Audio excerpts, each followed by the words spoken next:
કોને કહેવાય? બરાબર, આપણે રેખિક સમમિતિની રેખા વિશે ભણ્યા હતા. રેખિક સમમિતિની રેખા એટલે શું?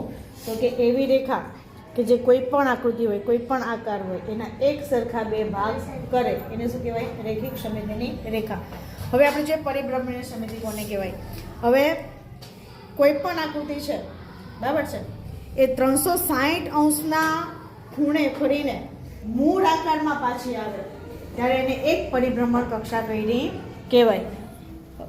અહીંયા આપણે જોયું કે આપણે એક આકૃતિ આપી છે, P અહીંયા છે, સ્થાન P નું સ્થાન છે, એને 90 અંશના ખૂણે તમે રોટેટ કરો છો એકવાર ત્યારે P નું સ્થાન બદલાઈને અહીંયા આવે છે.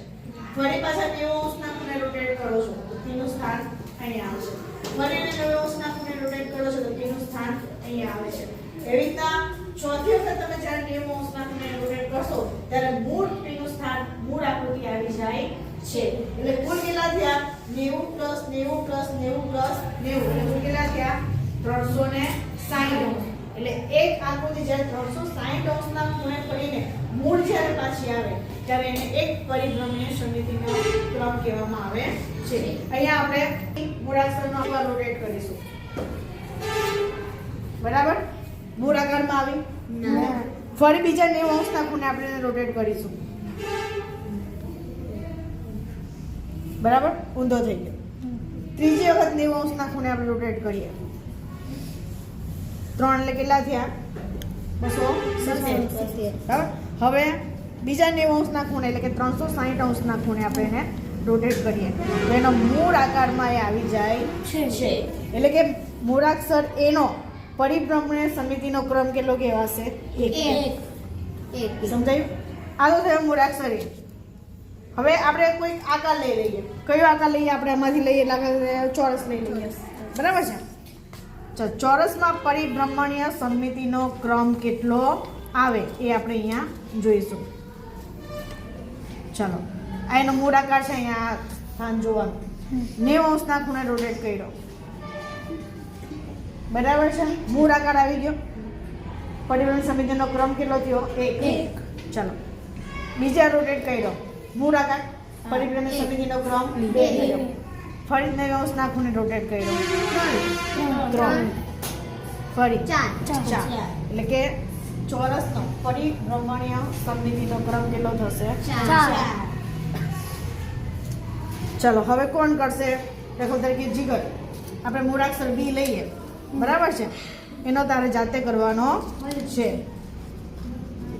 શોધવાનું કે પરિભ્રમણીય સમમિતિનો ક્રમ કેટલો આવશે.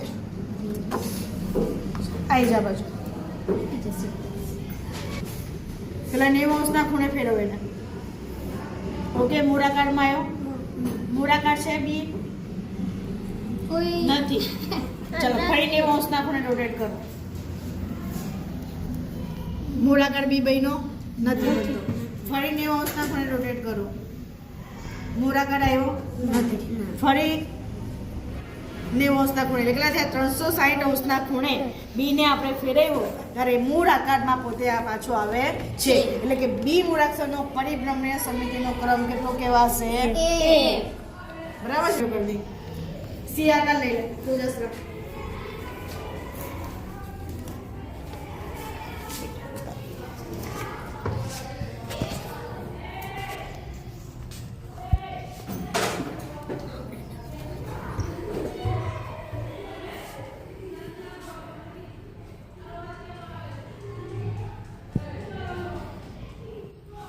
વેરી ગુડ, સરસ.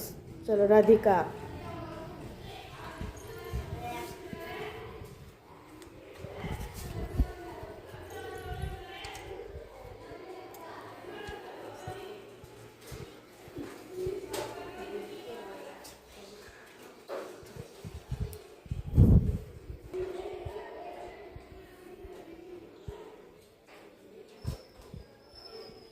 સરસ, વેરી ગુડ.